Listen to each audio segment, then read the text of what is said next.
So as you've seen, we've branched out into a new formula in World Sim Series. Formula Junior Series is quite something. The cars are really quite a handful to drive, and it's so easy to send them off track. But after only 3 races in the Formula Juniors discipline, we can now call ourselves a World Sim Series winner. That's right, guys. I managed to win a race. Now, granted, there was only 3 of us in the race, but when you're starting out, you got to take these small victories, right? In this race, all 3 racers were of a similar pace. Qualifying came down to 2/10 between all 3 of us. I'm going to start this race in P2, and we get the absolute dream start. And from there, it's just about keeping our head down and making sure we keep an eye on those tires. Because around here in these cars, the tires do not like to stay alive. Anyway, let's jump into the race. We're going to post-commentate this one. And although there's not going to be a lot to talk about, I want to share it with you anyway. Enjoy, guys. All right, here we are on the grid. Like I said, only 3 competitors. I don't know if it's just like the time of day or people don't like this format because it's quite a tricky car to drive. We are starting on the right in P2 here. Like I said, everybody was really close together in qualifying. 2/10 between us all. And away we go. P1 just does not move off the grid. So instantly, we are gifted with P1 straight off the grid.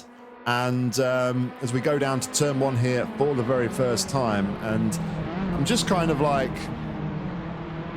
thinking things already in my mind, because I know for a fact this track is not friendly to tyre wear. The rears especially wear very heavily on this track.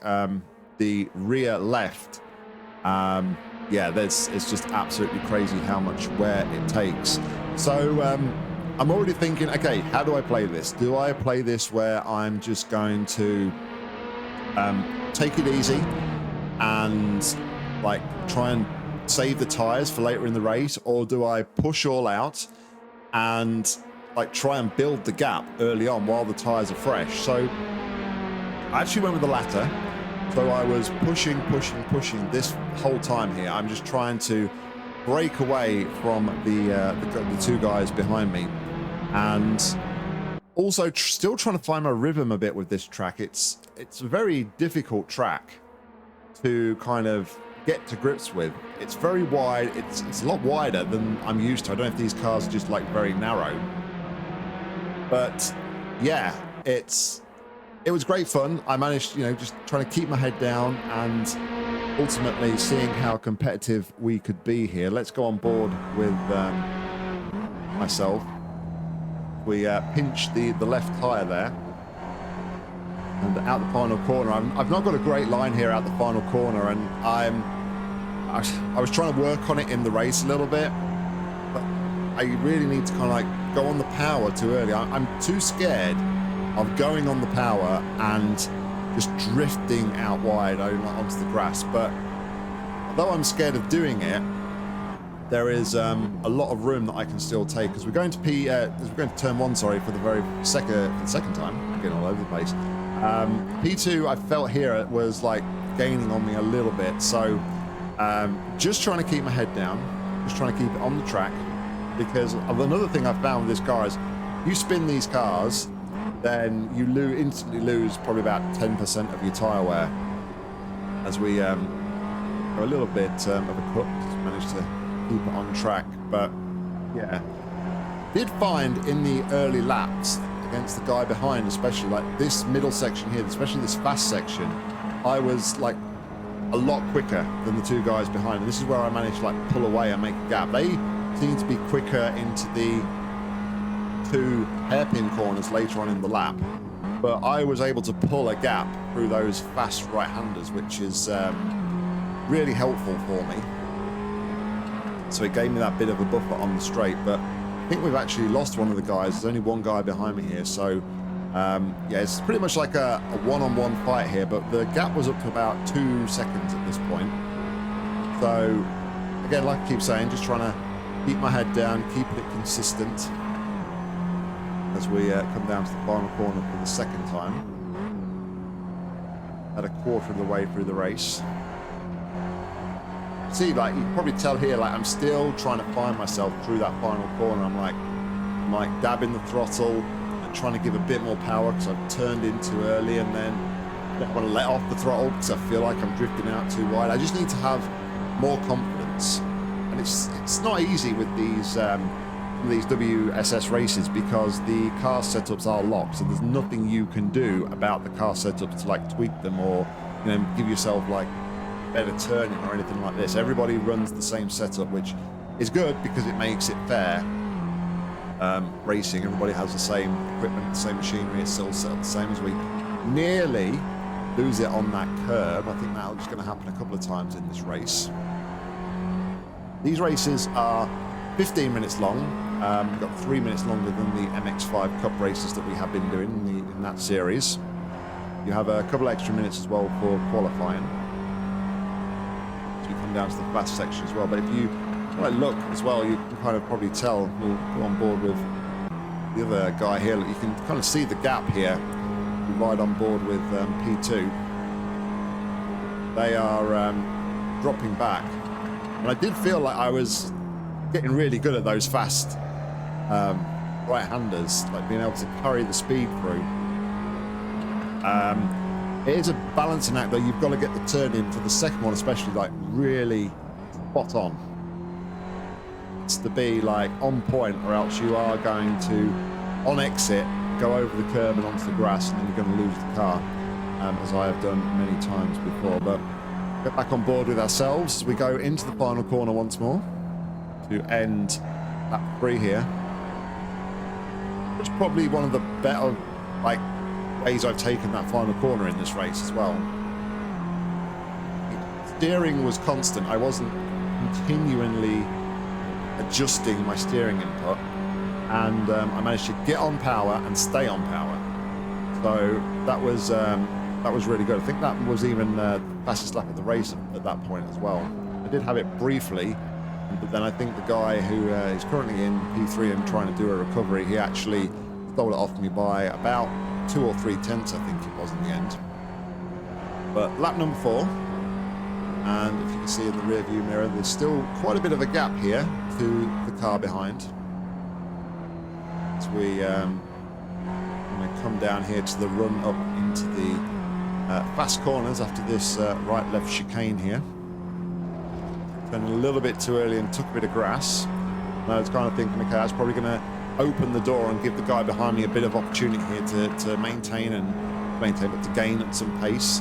But I was able to really feel like he gained at all. And that was right on the limit there. As you can see, you get that turning wrong, you kind of like, on the exit, as you're going over the curb, you're washing out towards the grass. You have to be really, really careful. But I'm getting really happy with this. Like I said, this is only my 3rd race here, and I do feel like I'm finding a groove for this. I'm starting to pace a little bit. As I'm going to come down here, down to end lap number 5. See if I can get some gaps on here. That's just my throttle input. Let's look at laps. Where I've put it. Normally got a... Probably this one, right? We'll look at this one. Alright guys, so as you can see, we're currently 3 seconds ahead of P2. 7.5 seconds, 7.5 seconds. Yeah, the guy in last place, he was the pole sitter. So he obviously had a bit of an incident at it was lap 1, I think he had the incident. But he is quite quick. He is quick, so that's why he is coming back. He was able to recover quite well, and he is only 8 seconds behind us at this point. Lap number 5, this is the halfway point as well. I was trying to be a bit tactical towards the end of the race, and I'll talk about it a little bit more when we get to it. But again, just keeping the head down here. Here I'm hitting the rev limiter there. Feels like you want to change up to 6th, but 6th on these cars is a really... There's no power at all in 6th gear, so I just tend to bounce off the rev limiter in that fast right-hander. It makes a lot more sense. But we're into the final sector here. almost had the gap up to 5 seconds. Constant's bunched us up, and these gaps will go out again. But yeah, just over 5 seconds now, the gap to P2. It's coming down a bit there. You can kind of tell like where they get better exits to me and where I need to improve on. That's committed. Yeah, that was committed. That was nice. That's probably the best way I've taken that corner.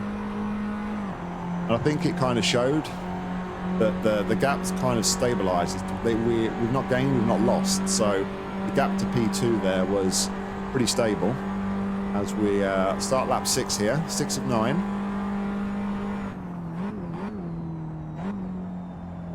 So this is the kind of point where the tyres start to come into play a little bit. It's they're starting to get low on the wear. I don't know if my tyre graphic works in the replay, so I'll just check. Tyres just all set at 0, but at this point we're running at about probably between 40 and 50% on our rear left. The rear left just seems to take the battering because of the fast right-handers, I think.